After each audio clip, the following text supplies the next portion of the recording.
MGM radio 90.8 FM सामाजिक न्याय आणि सक्षमीकरण मंत्रालय भारत सरकार तसेच कम्युनिटी रेडिओ असोसिएशन यांच्या संयुक्त विद्यमाने प्रसारित करत आहोत ज्येष्ठ नागरिकांसाठीच्या विविध योजनांची ओळख करून देणारा कार्यक्रम ध्यास अव्ययचा सन्मान ज्येष्ठांचा. चला ऐकूया या कार्यक्रमाचा 7वा भाग. सामाजिक न्याय आणि सबलीकरण मंत्रालय आणि सामुदायिक रेडिओ असोसिएशनच्या सहकार्यानं अटल वयो अभ्युदय योजनेवर आधारित कार्यक्रम ध्यास अव्ययाचा सन्मान ज्येष्ठांचा या कार्यक्रमाच्या आजच्या भागामध्ये आम्ही आपलं खूप खूप स्वागत करतो. देशाच्या 200 सामुदायिक रेडिओवरून वेगवेगळ्या भाषांमध्ये ही योजना पोहोचवण्याचा केंद्र सरकारचा प्रयत्न आहे. या कार्यक्रमांमधून मिळणारी जी माहिती आहे त्या माहितीच्या आधारे या वेगवेगळ्या योजनांचा लाभ आपण आपल्या आजूबाजूच्या ज्येष्ठ नागरिकांना जरूर मिळवून द्यावा. सामाजिक न्याय आणि सबलीकरण मंत्रालय हे भारत सरकारचं असं मंत्रालय आहे जे दिव्यांगजन, मागास आणि अतिमागास वर्ग, ज्येष्ठ आणि इतर अनेक विशेष समुदायासाठी वेळोवेळी वेगवेगळ्या योजना निर्माण करत आहे. सध्या वरिष्ठ नागरिकांसाठीच्या एकात्मिक कार्यक्रमासोबतच राष्ट्रीय हेल्पलाईन सेवा, वृद्धावस्था देखभाल करता प्रशिक्षण कार्यक्रम, वृद्धावस्था विकास योजना, वयोश्री योजना, मोतीबिंदू ऑपरेशन आणि ज्येष्ठ नागरिकांच्या चरितार्थासाठीचा अधिकार या प्रकारच्या योजना कार्यरत आहेत. या योजना आणि सेवांचा उद्देश वरिष्ठ नागरिकांना सामाजिक सुरक्षा, आरोग्य सेवा आणि आर्थिक समर्थन प्रदान करणं हा आहे. पण या योजनांचा लाभ घेण्यासाठी ज्येष्ठांनी स्वतः सक्रिय बनलं पाहिजे. ते कसं बनता येईल यासाठी आजचा हा कार्यक्रम. भारत आजोबा आणि लक्ष्मी वाढत्या वयासोबतच ज्येष्ठांनी सक्रिय आयुष्य कसं जगायचं याचं उदाहरण एका नाटिकेतून देत आहेत.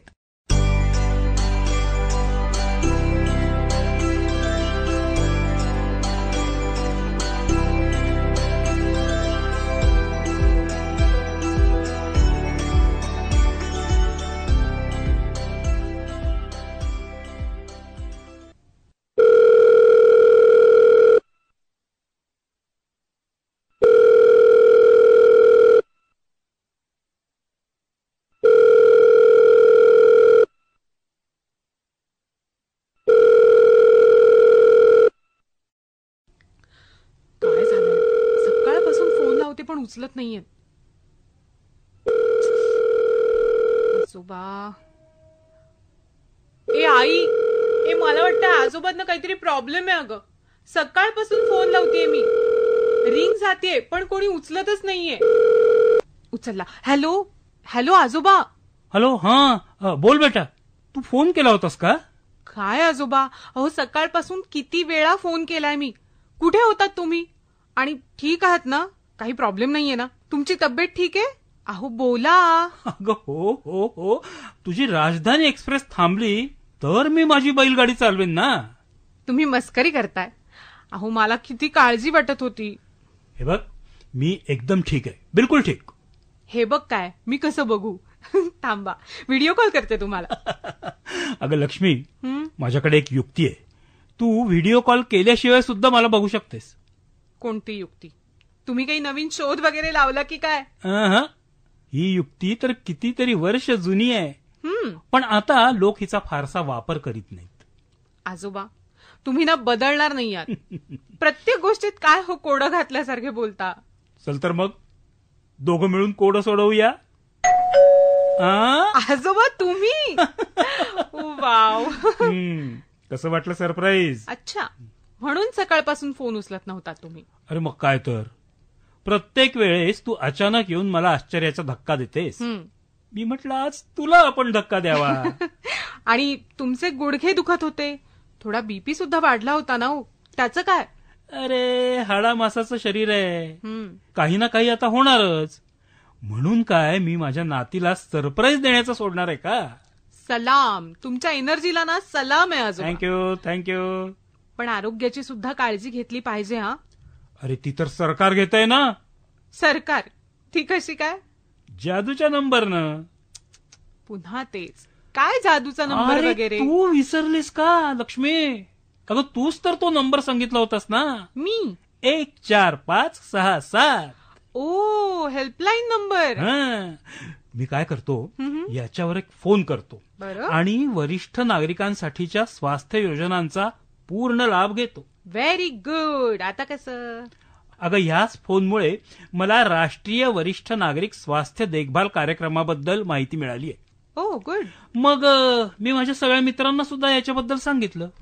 तुमची ही जागरूकता ना आमच्या पिढीला कॉम्प्लेक्स देते आजोबा. अगं ही ऊर्जा तर मला तुझ्याकडून मिळते ना. आता आम्ही काही तुमच्या वयाचे होतो ना, तेव्हा तुमच्या इतकं नॉलेज नव्हतं आम्हाला आणि एवढी सगळी कामं सुद्धा नव्हती. पण वेळेबरोबर आपल्याला अपडेट व्हावं लागतं आजोबा आता. करेक्ट, बरोबर. म्हणून तर मी स्वतःला अपडेट करून घेण्यासाठी आलेलो आहे. समजलं. मग नवीन सॉफ्टवेअर शिकायचं म्हणाला होतात, त्याचं ट्रेनिंग सुरू करायचं ना? मी माझ्या सगळ्या मित्रांना फोन करून बोलावूनच घेते. बरं, ते येतील तोपर्यंत तुम्ही आराम करा. आराम? अरे कोणाला हवाय आराम? अरे 3 तास गाडीमध्ये बसून आलोय, धावत धावत नाही आलो. कमाल करता तुम्ही पण आजोबा. ऍक्टिव्ह एजिंगचं ना परफेक्ट उदाहरण आहात तुम्ही. तुम्हाला माहितीये, मी जेव्हा माझ्या मित्रांना सांगितलं ना की तुम्ही कम्प्युटर मधलं हे सॉफ्टवेअर शिकून काहीतरी काम सुरू करणार आहात, तेव्हा ते सगळेजण इतके खुश झाले की काय सांगू. अरे वा, उत्सुकता तर मला सुद्धा आहे बरं का लक्ष्मी. अगं निवृत्तीनंतर 4 वर्षांनी पुन्हा कामाला सुरुवात करायची म्हणजे नवीन गोष्टीची सुरुवात केल्यासारखंच आहे की नाही? अहो पण तुम्ही नोकरीतून रिटायर झाला होतात, कामामधून थोडी. काम तर करतच होतात की तुम्ही. हो ग, दिवसभरातून 2 तास मुलांना शिकवायचं, पण त्यानंतर पूर्ण दिवस बसूनच राहत होतो. अशा कामाचा काय फायदा? हा फायदा झालाय ना. हा, कुठला? मी तुला येऊन सरप्राईज दिला? हा नाही नाही नाही, तुम्ही नवीन सॉफ्टवेअर शिकण्यासाठी आलेले आहात, हा फायदा. हो, कारण मुलांना त्याची गरज आहे. आता तिकडे गावामध्ये कॉम्प्युटर विषयी सांगणार कुणीही नाही. हो ना. हे सॉफ्टवेअर तर त्यांना आता पुढच्या करिअरच्या साठी मदत करेल. आता ते सगळेजण तर इथे येऊ शकत नाहीत आणि तुम्ही सुद्धा खूप वेळ काढून त्यांच्यासाठी तिथे येऊ शकत नाहीत. हो ना. म्हटलं चला आपणच शिकावं आणि त्यांना सुद्धा शिकवावं. हाच तर फायदा आहे म्हणून म्हटलं मी. एकतर मुलांना शिकवण्याच्या विचारामध्ये तुम्ही एक नवीन कौशल्य शिकणार आहात. करेक्ट. आणि हे तुम्हाला स्वतःला सुद्धा उपयोगी ठरणार आहे आजोबा, कारण कुठल्याही कौशल्याचं शिक्षण कधीही वाया जात नाही. 100% बरोबर बोललीस. येस, 100%. आजोबा, ज्येष्ठांनी असंच कामामध्ये गुंतून राहावं यासाठी सरकार सुद्धा अभ्युदय योजना चालवत आहे. हो, मागच्या वेळेस तू याच्याबद्दल चर्चा केली होतीस. एक शब्द तू सांगितला होतास, ऍक्टिव्ह एजिंग. बरोबर, ऍक्टिव्ह एजिंगच. हा, ऍक्टिव्ह एजिंग. आताही तू म्हणालीस की तुम्ही ऍक्टिव्ह एजिंगचं उत्तम उदाहरण आहात. जरा सविस्तर सांगतेस का याबद्दल? अरे सरकारची नवीन योजना आहे की काय? ही योजना नाही आजोबा, ही मानसिक स्थिती आहे. अच्छा, म्हणजे ज्येष्ठांनी जास्तीत जास्त क्रियाशील राहावं असं सरकारला वाटतं. बरोबर? करेक्ट. अहो, नोकरीतून निवृत्त झालात म्हणजे आयुष्यातून थोडी ना निवृत्त होता तुम्ही. हा, फक्त आपल्या कामाची प्रवृत्ती बदलते. काय बदलते? प्रवृत्ती. आपण आधी म्हणजे नोकरीत असताना पैसे कमावण्यासाठी म्हणून काम करतो आणि आता आपला वेळ सत्कारणी लागावा म्हणून काम करतो. बरोबर? बरोबर. पण आजोबा, आताही जर कुणाला पैसे कमवण्यासाठी काम करायचं असेल तर सरकार त्यांना सुद्धा प्रोत्साहन देतं बरं का. अरे म्हणजे आता ज्येष्ठांसाठी नोकरीची व्यवस्था करणार आहे की काय सरकार? अरे तरुणांनाच नोकरी मिळणं कठीण झालंय आणि तू आम्हा ज्येष्ठांना उत्पन्नाचं साधन देण्याची गोष्ट करतेस. आजोबा, तुम्ही जर कुठलं कौशल्य शिकलात आणि जर तुम्हाला त्याच्यात काम करायचं असेल तर सरकार आपल्याला मदत करतं. आणि फक्त उत्पन्नाचं साधन मिळतं एवढंच नाही, तर पेन्शनच्या सुद्धा अनेक सुविधा आहेत की तुमच्यासाठी. अरे वा. वरिष्ठ पेन्शन विमा योजना आहे, राष्ट्रीय पेन्शन प्रणाली आहे, अटल पेन्शन योजना याच्यासारख्या आणि अशा आणखीन योजना आहेतच. अरे बापरे. मित्र आले वाटतं माझे. हॅलो. ए या रे. आजोबा आलेत बघा हे. नमस्कार. हॅलो. नमस्कार आजोबा. हा आनंद आणि हा तन्मय. अरे वा, कसा आहेस रे? मजेत एकदम. आणि तू? छान. चल मग क्लासला सुरुवात करायची. हे बघा मित्रांनो, मित्र म्हणतो तुम्हाला मी. हो. हा, मी काही तुमच्या एवढा हुशार नाहीये बरं का. कॉम्प्युटरचं फक्त नाव ऐकलंय मी. शिकवाल ना मला? आजोबा, तुम्ही हुशार आहात की नाही माहिती नाही, पण तुम्ही ऍक्टिव्ह आहात तेवढंच पुरेसं आहे. अरे, तुम्हाला बघून मला जोश येतोय. थोडस कुठेतरी आळसावल्यासारखं वाटलं की हा लक्ष्मी बॉम्ब आहे ना माझ्याकडे. आजोबा, हा, धमाका करून जातो, जाग करतो मला. आजोबा, लक्ष्मीने सांगितलं की तुम्ही अकाउंट मध्ये काम करत होतात. हो हो हो. म्हणजे तुम्हाला बाजार बजेट आणि टॅक्स संदर्भातील सगळीच माहिती असेल. हा, माहिती आहे की मला. पण हे का विचारताय? तुम्ही तर म्हणालात की तुम्ही हुशार नाहीये. आता बघा, टॅक्स संदर्भातल्या गोष्टी तुम्हाला किती पटकन कळत असतील आणि आम्हाला क्लासमध्ये जाऊन सुद्धा या विषयात फक्त पास होण्यापुरती मार्क मिळतात. अरे, एवढं काही कठीण नाही येतंय. पण आम्हाला तर खूपच बोर होत वाटतं. हे बघ, काय आहे, आवड नाहीये ना, म्हणून तुम्हाला चांगले मार्क्स मिळत नाहीत. पर्याय नाही म्हणून शिकावं लागतं. मी तर या क्लासमध्ये मागे बसून डुलक्या घेतो फक्त. बरोबर आहे, सुरुवातीला बोरिंग वाटतं खरं, पण एकदा त्यातला मंत्र समजला ना की मग यापेक्षा दुसरा कुठलाही विषय इंटरेस्टिंग नाहीये. करेक्ट आजोबा. मी यांना सांगितलं होतं की आमचे भारत आजोबा जेव्हापासून गावातल्या मुलांना अर्थशास्त्र शिकवायला लागलेत ना, तेव्हापासून त्या मुलांना डिस्टिंक्शन मिळतंय. हो हो. चला तर मग डील करूया. या हाताने द्या, त्या हाताने घ्या. म्हणजे कॉम्प्युटर शिका आणि टॅक्स शिकवा. हे कमाल. अतिउत्तम आयडिया. हो ना. प्लीज आजोबा, हे डील करा तुम्ही. हो म्हणा आजोबा आता. ठीक आहे, हे डील करू शकतो. क्या बात है. हुर्रे, आता तर पार्टी झालीच पाहिजे ना. अरे हो हो हो, पण तुम्ही मला शिकवा आणि मग मी तुम्हाला शिकवेन. येस. आत्ता आपण पार्टी नाही करू शकत, पण हे डील सेलिब्रेट करू शकतो. कसं कसं? एक खाणं तर होत राहील रे, पण गाणं झालं तर? हे हा हा हा, सांग सांग, कुठलं गाणं लावू? लावतोस काय? आपण लाईव्ह ऐकूया. लाईव्ह? हा. कोण गाणार? तू गायलास तर आम्हा सगळ्यांना कानं बंद करावे लागतील. पण ते लक्ष्मी थोडं गाऊ शकेल. लक्ष्मी थोडं गाऊ शकेल, पण लक्ष्मीचे आजोबा खूप छान गाऊ शकतील माहितीये. अरे, गावामध्ये थोडं थोडं गात होतो मी. हो, ठीक आहे ना प्लीज आजोबा, आम्हाला तरी गावाकडचं गाणं कुठे ऐकायला मिळणार आहे? अरे पण आजोबा. नाही नाही बाबा. हे बा, आता आम्ही फक्त लक्ष्मीचे मित्र नाही, तुमचे शिक्षक सुद्धा आहोत. तेव्हा तुम्हाला आमचा आदेश मान्य करावाच लागेल. बरं बरं बरं, ठीक आहे ठीक आहे.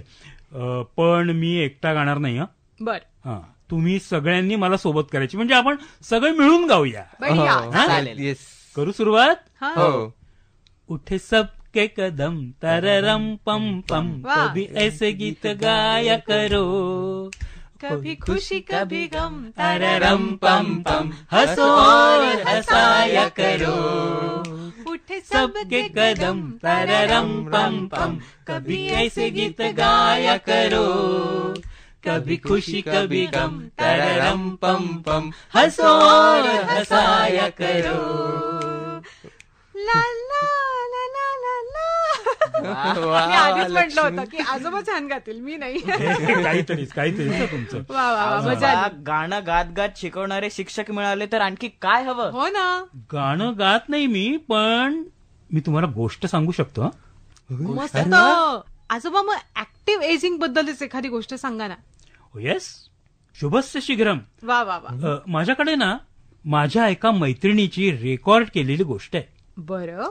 मेडिटेशन बद्दल. मेडिटेशन बद्दल. हा, नाईस. ती ऐकू का तुम्हाला? हो चालेल, ऐकवा. ऐका.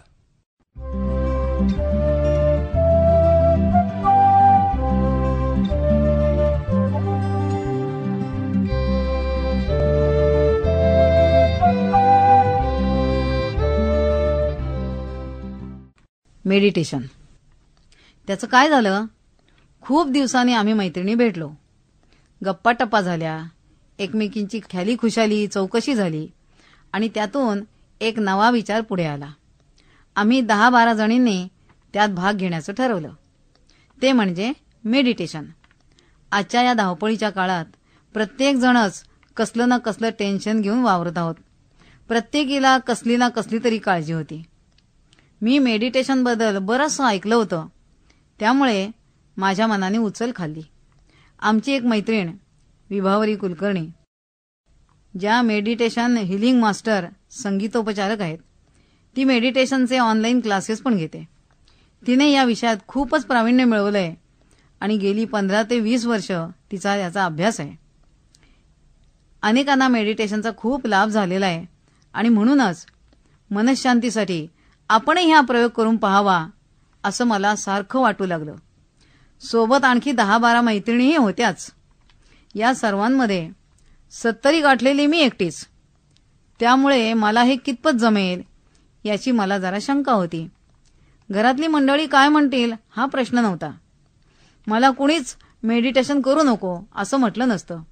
उलट मला माझे आवडीचे छंद, वाचन, संगीत हे असं करण्याबद्दल कुणाचाच विरोध नाहीये. त्यामुळे मेडिटेशन करायला कुणाचाच विरोध असण्याचा संभव नव्हता. म्हणून विचारांती निर्णय घेतला की आपण मेडिटेशन करायचंच. म्हणून मी मैत्रिणीला होकार कळवला आणि माझा ऑनलाईन क्लास सुरू झाला. मला प्राणायाम करण्याची सवय असल्यामुळे दीर्घ श्वसन करणं मला फारसं अवघड गेलं नाही. त्यानंतर व्हाईट लाईट घेणे, सकारात्मकता कशी आणि का ठेवावी, त्याचे फायदे, काही निसर्ग नियम, कृतज्ञता, त्राटक करणे यासारख्या काही साधना, विचारांची शक्ती, चांगले संकल्प या आणि अशा अनेक गोष्टींचा थोडासा अभ्यास करून झाला होता. हे सगळं मला नवीन आणि अद्भुत असं वाटत होतं. मनातली नकारात्मकता हळूहळू कमी होऊ लागली होती. मेडिटेशन मला आवडू लागलं होतं. मी प्रत्येक घटक प्रयत्नपूर्वक आत्मसात करण्याचा प्रयत्न करीत होते. अशातच पुढचा एक घटक आला, मिरर थेरपी अर्थात दर्पण तंत्र. त्याचं प्रात्यक्षिक असं होतं.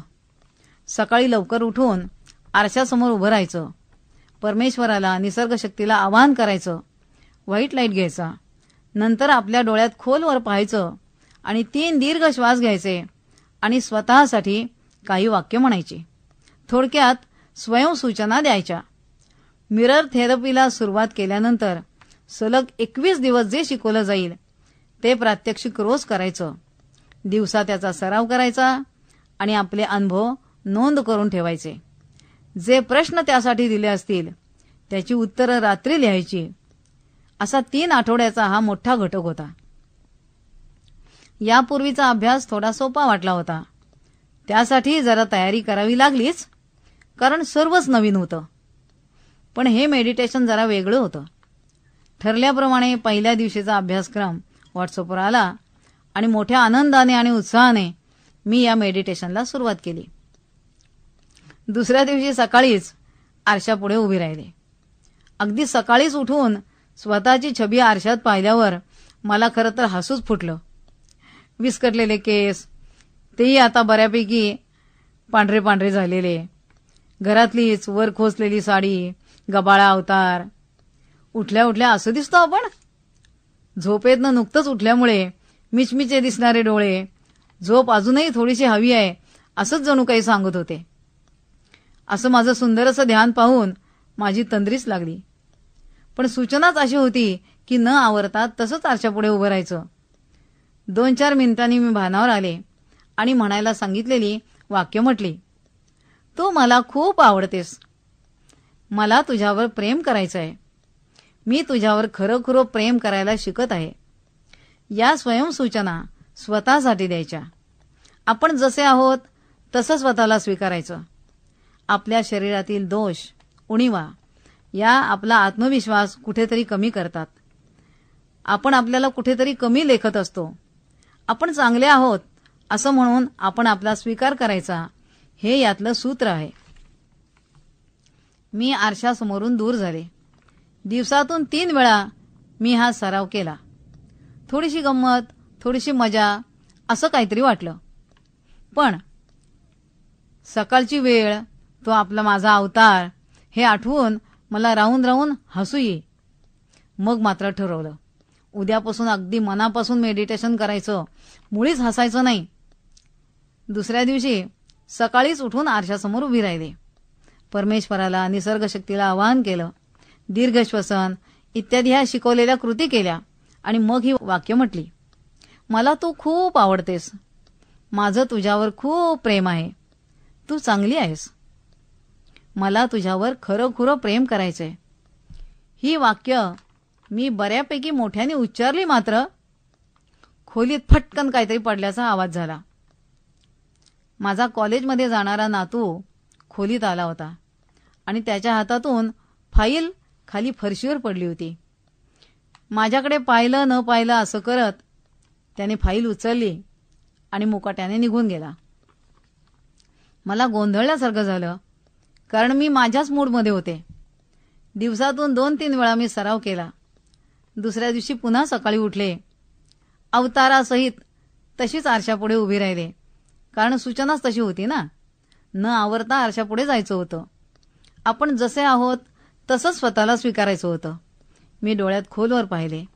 निसर्ग शक्तीला, परमेश्वराला आव्हान, दीर्घ श्वसन वगैरे प्राथमिक कृती केल्या आणि मनात म्हटलं, तू मला खूप आवडतेस. माझं तुझ्यावर खूप प्रेम आहे. तू खूप चांगली आहेस. तू दुसऱ्यांसाठी झटतेस, त्यांच्या सुखाचा विचार करतेस. तू खूप चांगली आहेस. माझा 2 दिवसांचा सराव झाला होता, म्हणून 3ऱ्या दिवसाच्या अभ्यासातली काही वाक्य मी म्हणू लागले. पूर्वायुष्यातील क्लेशकारक ओझी मी टाकून देत आहे आणि वर्तमान काळात आनंदाने जगत आहे. या मेडिटेशनच्या वेळी एखादी बालिश कृती करायलाही काही हरकत नाही असंही सूचनेत लिहिलेलं होतं. म्हणून मान वाकडी करून लहान मुली फोटो काढताना गालाला बोट लावून पोज देतात तसं करत मी म्हटलं, माझं तुझ्यावर खूप प्रेम आहे. तू मला खूप खूप आवडतेस. माझ्या तंद्रीतच माझं मेडिटेशन चाललं होतं. असं दिवसातून 3 ते 4 वेळा तरी मी करतच होते. आपण स्वतःला कुठेतरी कमी लेखत असतो. आपलं दिसणं, उंची, वजन, व्यक्तिमत्व यातल्या उणेवा हे सगळं आपलं मन खच्ची करतात. आत्मविश्वास कुठेतरी कमी करतात. म्हणून आपण जसे आहोत तसे चांगलेच आहोत असं म्हणून आपण आपला स्वीकार करायचा. सतत बऱ्याच वेळा हे केल्यामुळे आपण स्वतःला समजतोय तितकं काही आपण वाईट नाहीत असं आता मला थोडं थोडं वाटायला लागलं होतं. संध्याकाळी मी अशीच बसले असताना माझा नातू माझ्या समोरून गेला. माझ्याकडे बघत बघत गेला. पाठोपाठ नातही गेली. दोघंही माझ्याकडे काहीतरी चमत्कारिकपणे पाहत गेले. मी म्हटलं, का रे पोरानो, काय झालं? काही नाही आजी असं म्हणत मुलं सटकली. रात्री झोपायला जात असताना काही वाक्य माझ्या कानावर पडली. सुनबाई म्हणत होती, अहो आईना काहीतरी होतंय, जरा विचारा ना. भ्रमिष्ठासारखं काहीतरी बरळतायत गेले 4 दिवस. आरशासमोर जातात, मध्येच हसतात आणि म्हणतात, तू मला खूप आवडतेस. पूर्वायुष्यातील क्लेशकारक ओझी मी टाकून देत आहे. मी वर्तमानात आनंदाने जगत आहे आणि असंच काहीतरी. आणि सारखंच म्हणतात, तू मला खूप आवडतेस. असं म्हणता म्हणता तिलाही हसू आलं. नातू आणि नातही हसले. हो बाबा, आजी असंच काहीतरी बडबडते आजकाल एकटीच. परवा मी दचकलो आणि माझ्या हातातील फाईलच एकदम खाली पडली. मुलगा काहीच बोलला नाही, म्हणजे मला ऐकू आलं नाही. बहुधा विचारात पडला असावा. आत्ता माझ्या लक्षात आलं, माझं मेडिटेशन ही मुलं हळूच येऊन बघत होती वाटतं. मग मी ठरवलं, यांची गंमत करूया आता. दुसऱ्या दिवशी सकाळीच आरशासमोर उभी राहून मी सुरू केलं, माझं तुझ्यावर खूप खूप प्रेम आहे. मला तू खरंच खूप आवडतेस. तू आहेस तशीच खूप चांगली आहेस.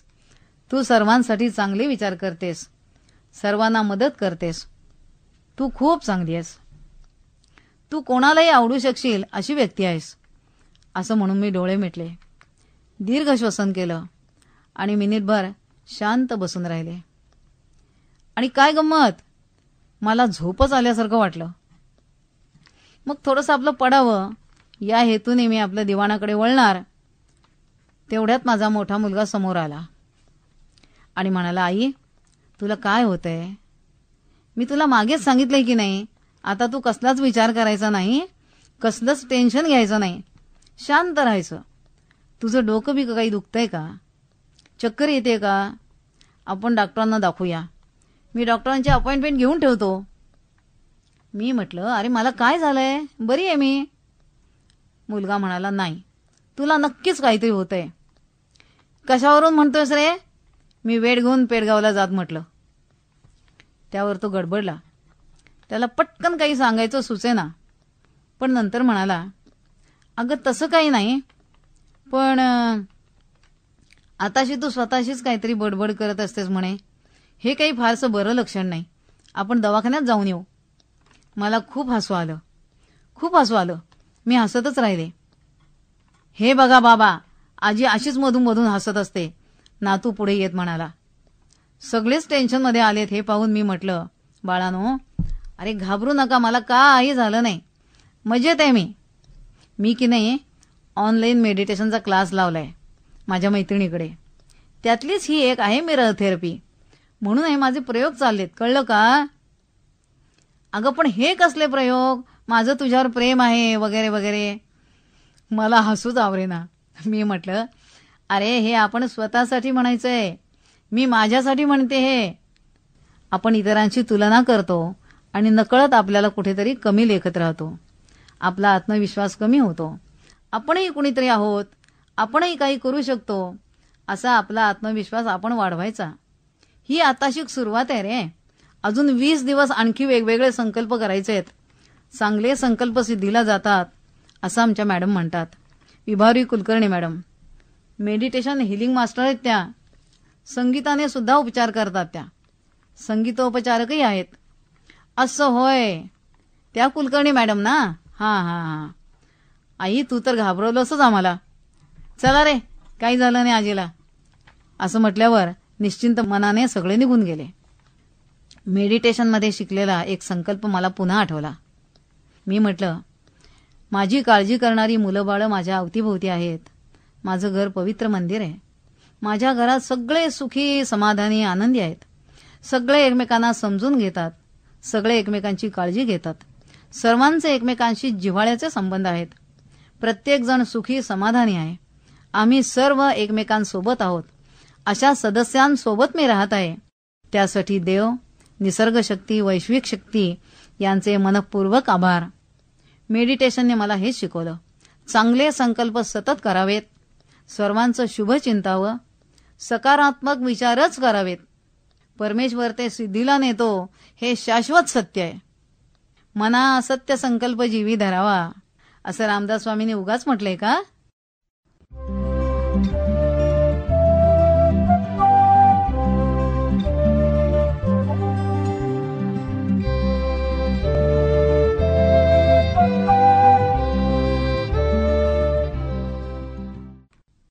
काय, कशी वाटली गोष्ट?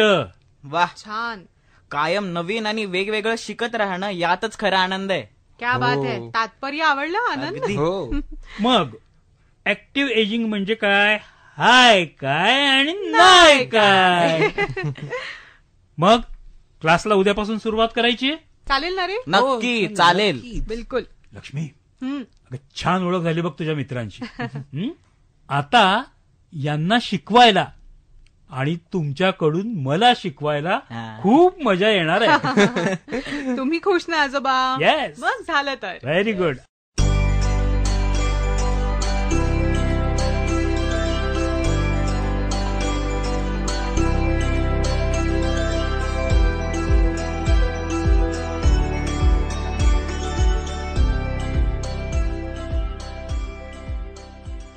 श्रोते हो, तुम्ही सध्या या कार्यक्रमाच्या माध्यमातून ज्येष्ठ नागरिकांच्या अधिकाराविषयी, योजनांविषयी बरंच काही शिकता. हेच इतरांना सुद्धा शिकवा आणि कायम क्रियाशील रहा. सामाजिक न्याय आणि सबलीकरण मंत्रालय, भारत सरकार आणि सामुदायिक रेडिओ असोसिएशनच्या सहयोगानं ध्यास अव्ययाचा, सन्मान ज्येष्ठांचा हा कार्यक्रम आपण ऐकत रहा. आज आम्ही आपली इथेच रजा घेतो आहोत. नमस्कार. एमजीएम रेडिओ 90.8 FM सामाजिक न्याय आणि सक्षमीकरण मंत्रालय भारत सरकार तसेच कम्युनिटी रेडिओ असोसिएशन यांच्या संयुक्त विद्यमाने प्रसारित करत आहोत ज्येष्ठ नागरिकांसाठीच्या विविध योजनांची ओळख करून देणारा कार्यक्रम ध्यास अव्ययचा सन्मान ज्येष्ठांचा. आताच आपण ऐकला आहे या कार्यक्रमाचा 7वा भाग. हा कार्यक्रम तुम्हाला कसा वाटला आम्हाला नक्की कळवा. आमच्या व्हॉट्सअप नंबरवर. नंबर आहे 9359320080. त्याचसोबत आम्हाला तुमची प्रतिक्रिया सोशल मीडियावरही कळवा. आमचा इन्स्टा हँडल आहे MGM 90.8 FM. याच कार्यक्रमाचं पुनर्प्रसारण आपण ऐकू शकाल उद्या संध्याकाळी 7:30 वाजता. आपण ऐकत आहात MGM 90.8 FM. साथ है तो बात है.